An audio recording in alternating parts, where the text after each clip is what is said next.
inside the circle, Sean. This is it, baby. The Hog Mollies. Episode 6.4.5. We've got 195, 220, and heavyweight. Hey man, just because most people don't care about the heavyweights, it doesn't mean we don't. That's the doggone right, baby. I love it. And you know what? I do love it, Sean.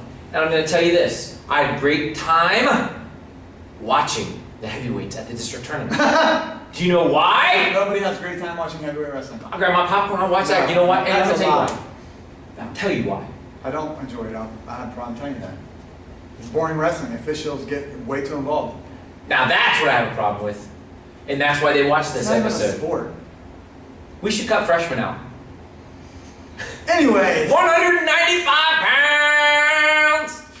for the third or fourth weight in a row, I think we have a runaway winner here. Yes, definitely. But at number 4, at 195 right now in Darby, we're going with Khalil. Khalil from Hilliard Bradley. Khalil Hilbert Bradley was injured, didn't wrestle the first part of the season, got 6th this weekend over to Greater Miami Valley. Does have a little bit of Darby experience, and right now he'll be number 4. Give me that number 3, Sean. Number 3, a guy that probably most people in the district haven't seen wrestle because they're way out of the district. We're going with Garen of Logan. Right First on to off. Logan there, went on and played Smoky and Hoover, and I don't know if we'll ever see them again. I think maybe they go to the Dublin Jerome tournament. If they really wrestle out of the way, Yep. they will be at Watkins Memorial now that I'm thinking about Yep. it, but I don't think we'll be there. I think we'll be covering another tournament. Yes, we will. So right now we're going to put Garen at number 3. At number 2, Spurgeon Ashton. from Mount Vernon. As we talked earlier, just recent winner of Marion Harding tournament, won the Bad Apple to start the season, and had a top finish at the Swoka maybe 2 or 3 weeks ago down there in Harrison. So a solid guy, extremely talented from the top position.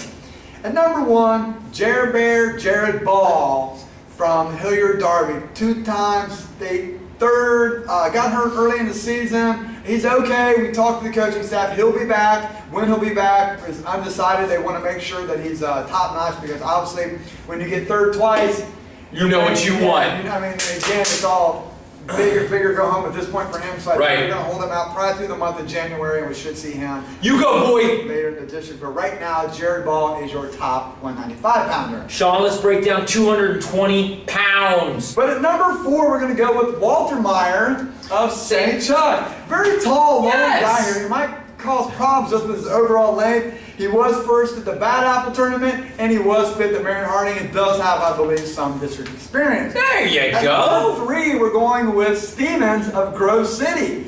Recent winner of the of the sales tournament start of season. Yes. I think he was the champion at the Whitehall tournament as well. A little tricky there in the middle. Yes. I blew my game there to say how bad this way was. Let's talk about bad rakers. Yeah, exactly. And had some success last year at Derby. I'm just glad you said his name right, that's all. At number 2, we're going with M. Shaw from West, and I know they probably think, hey, we got this win over Bowman, but again, we're going to use the Logan Stevers and Rutherford logic here. He was winner at Old Tangent. He was winner at Liberty. He was the winner at Upper Arlington, and he was the winner at the recent West Jeff Invitational. That's right. So I think they're going to try to get them in at Dublin Kaufman.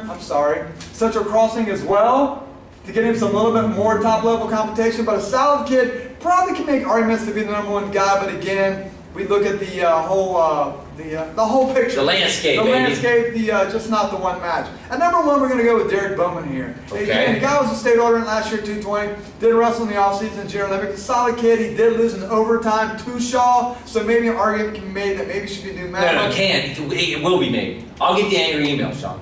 Okay, is that also going to be about what section we get to as well? Yep. He was first at Old Tangy, 4th at Medina, and 3rd at Old Tangy Liberty. So I think that picking the 4 state qualifiers here would be almost impossible to get them right, but I think Derek Bowman is the most safe bet to be a state qualifier. Like he will be in the top 4. I'm not sure if he can win it. He could win it and possibly may win it, but he will be a state qualifier out of this weight class. That I do know. Okay, that's 195, and that is also 220, Sean. The big boys, 285. Don't say anything bad about them, or they will eat you. I won't say anything about heavyweight. It's not 285, it's heavyweight. That's why they call it heavyweight. 285, you know what the max weight is? You can weigh in at 106. It's 106. What about 113? It's 113. What's the max weight you can wrestle at 285? It's 285. So Go. we're going to call it 285? Yep. Okay, you can get off that box. I will. 285, I actually like this weight class. I think we have some pretty talented guys here, and I wouldn't be shocked at all if we have 2 or 3 guys out of this district be state placers. At number 4, we're going to go with Smith from Taze Valley. Had some success. Like you had a crazy match on mat 4 there. I don't know if you remember last year with Smeagol where it was a pin and he said he hit him and blah, blah, blah. Crazy match. State Spirit Sky wrestled. JOs did a lot of wrestling in the summer. Has an incredible wrestling staff to work with down there in Taze Valley, and they know what they're doing. They'll have this guy ready. He got second at Old Tanger Liberty and had a great showing at West Jed. Yes. At number 3, we're going with D-Shaw Dawson. from West. Got first to Upper Arlington, got first to Liberty, and got first to West Jed. Basically, him and his brother are just mirroring each other. Maybe a little rivalry at home there. Ooh, maybe. Think so? Yeah, I bet. So look for those guys. At number 2, we're going with Conley. Conley probably could be ranked number 1, and I wouldn't argue anyone's point on that one. He is a returning state qualifier. High finishes at the SWOCA and high finishes at Brecksville, and I think he had a high finish at Ironman as well. Maybe he got fifth. Yeah. So the guys having high finishes in a very prestigious tournament. Returning state Certainly. qualifier. Again, another guy who has an incredible staff behind him, getting him ready, and I expect him to be in peak performance the time we turn for Derby. Don't At prove us wrong number on 1, we're going with Jacob Cover. Yes! I think I even got that name right. So do I. I just think he's a little bit more athletic than the rest of the heavyweights here. Again, another guy who just seems to have a knack for He's jacked. the staff there has a knack for working with upper weights. Right. They just have for like the last 10 years. Those guys have always put out a Coach. good upper weight to me for some reason. Plus, maybe he's not getting the workouts he could with Jared Ball being injured, but I assume when he comes back, the progression will continue there. Right He got on. second in Medina, a high placer at Ironman as well, and just seems to fit 285 pounds extremely well. Now, those are our rankings right now at the midpoint. We'll probably do one more individual rankings, probably the first week of February, so look to that. I hope you enjoyed these. I didn't. You didn't? No. You're hungry and you got Well, I didn't have a marker, I didn't have a whiteboard, but like you said, we like to celebrate and recognize and celebrate these guys. Sean! Happy holidays. No. Okay. 195, 220, and 285, and now you are inside the circle.